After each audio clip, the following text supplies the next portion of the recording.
toute petite vidéo concernant la symétrie orthogonale et les coordonnées cartésiennes. Comme précisé dans la vidéo précédente, n'hésite pas à aller voir la vidéo concernant le repérage dans le plan et les coordonnées cartésiennes si c'est une matière avec laquelle tu n'es pas familier ou familière.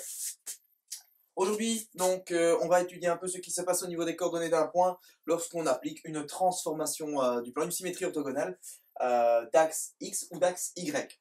On ne va pas étudier si l'axe est un axe n'importe où dans le repère, on va uniquement regarder si on cherche l'image par rapport à une symétrie orthogonale d'axe avec les axes du repérage. D'accord? Alors, premièrement, on va d'abord construire le point A', qui, si tu es familier avec la notation, je l'espère maintenant, l'image A', c'est l'image d'une symétrie orthogonale d'axe X du point A. Donc je vais prendre mon point A, et je vais prendre son image, il va être retourné autour de l'axe X. Donc, je vais devoir prendre une perpendiculaire ici, et prendre cette distance-là, reporter cette distance. Donc je vais venir ici, pour construire mon point, tracer ça comme un gros cochon. Mon point A' est ici. Ok? Regardons un peu ce qui s'est passé au niveau des coordonnées. Les coordonnées du point A étaient en X 3. J'avance de 3, 1, 2, 3. Et en Y 2. Je monte de 2. 1, 2. Ok? Qu'est-ce qui s'est passé au niveau d'A'? Ces coordonnées, je suis toujours à 3 au niveau de X, mais, au niveau des Y, je suis à moins 1, moins 2, à moins 2.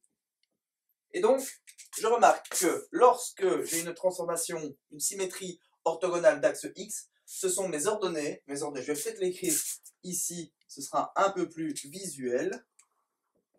Ce sont mes ordonnées qui sont opposées. Les X restent semblables quand j'ai une symétrie orthogonale d'axe X. En toute logique, si tu as compris, si tu aimes bien un peu être spoilé, bah, tu te doutes que pour les Y, c'est la même chose, mais avec les autres coordonnées. Et donc je vais ici chercher par exemple l'image, ici, A seconde, qui sera l'image de A par rapport à une symétrie orthogonale d'axe Y, A seconde. Donc j'aurai ici une perpendiculaire, de même distance, et donc je viendrai ici, j'aurai A seconde. Quand je mets deux petits primes, prime, c'est seconde, comme ça qu'on dit. Et donc je regarde un peu les coordonnées de ce point. Et bien ce point il est à moins 1, moins 2, moins 3, moins 3, 1, 2, 2. Je peux les noter ici. 2, moins 3. Donc je vois, lorsque la symétrie orthogonale se fait selon l'axe X, ce sont les Y qui sont opposés. Et lorsque la symétrie orthogonale est d'axe Y, ce sont les X, les abscisses, dont il faut prendre l'opposé. Et les autres coordonnées, à chaque fois, ne changent pas. Ok, bon voilà, c'est pas plus compliqué que ça, c'est vraiment très simple.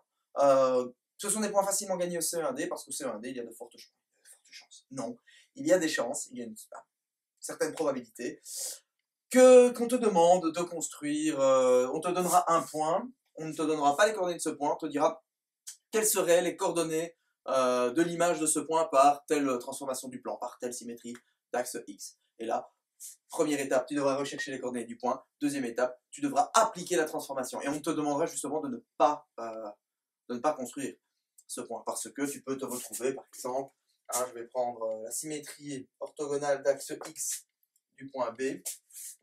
Si je sais que B, ses coordonnées sont moins 23, 17, tu vois, le point B, sur mon repère ici, je ne peux pas le placer, c'est trop énorme, je devrais être dans les murs, dans le plafond, je serais hors cadre. Et donc, si cette symétrie orthogonale d'axe X du point B, je l'appelle B', eh bien les coordonnées de B', donc, symétrie orthogonale d'axe X, ce sont les Y qui vont changer, donc mon 17 va devenir moins 17, mon moins 23 reste moins 23. Ok, et de la même manière, on peut y aller, on est en total impro là encore une fois. Si la symétrie orthogonale d'axe Y de B, si je décide de l'appeler B secondes.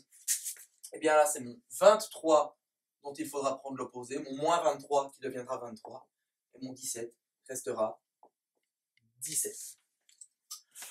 Voilà, c'est tout pour cette vidéo. N'hésite pas à faire les exercices pour t'exercer, hein, déjà. Et tu verras que c'est à force d'en faire qu'on comprend rapidement la manipulation. C'est un petit truc à prendre. A très bientôt pour la suite.